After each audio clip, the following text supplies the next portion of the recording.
சிவன் வழிபாடு இல்லை சிவனை நோக்கி போகிற அந்த பக்தர்களுக்கு உங்கள் பார்வையில் எது கோலாக இருக்கணும்னு நினைக்கிறீங்க?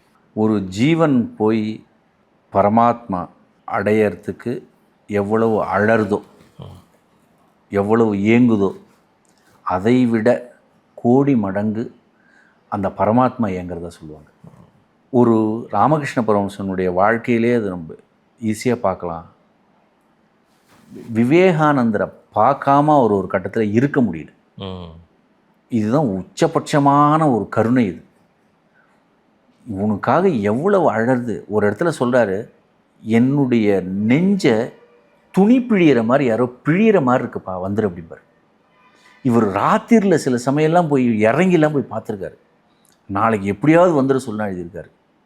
அதுபோல் சிவசக்தி ஸ்வரூபமான அந்த சத்தியம், அதுக்கு என்ன பேர் வேணால் கொடுங்க சார். பரமாத்மான்னு கொடுங்கோ, சிவன் கொடுங்கோ, பெருமாள்னு கொடுங்கோ, அம்பாள்னு கொடுங்கோ. அந்த சத்திய வஸ்துவானது, என்னை நீ தெரிஞ்சிக்க மாட்டியா, நீ தான்ப்பா நான், அதனால் தயவுசெய்து புரிஞ்சுக்கோ அப்படிங்கிறதுனால நீங்கள் அழறதை விட அது உட்காந்து அழுதுன்ட்ருக்கு. இதுதான் பெரிய உண்மை. எல்லாம் தெரிஞ்சுதா, எல்லாம் போயிட்டு வந்தல்ல, உன்னால் இப்போ ஒன்றும் தெரியலன்னு ஒத்துக்கிட்டு இல்லைப்பா, அமைதியாக உட்கார்ந்துருக்கும் பொழுது மறதியின்றி காத்திருந்த ஈசனருள்வாங்க. இந்த மறதி என்னென்ன ஜென்ம ஜென்மமாக வந்த மறதி. இது ஒரு ஜென்மா 2 ஜென்மா கிடையாது, ஜென்ம ஜென்மமாக இருந்த மறதி நமக்கு இருக்குது. ஆனால் ஈசனுக்கு, அந்த சிவனுக்கு அந்த மறதி இல்லை.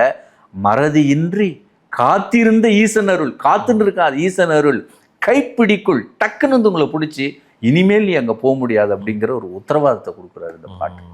அதனால் அது நம்மளை எடுத்துக்கும். ஒன்றும் கவலைப்பட வேண்டாம்.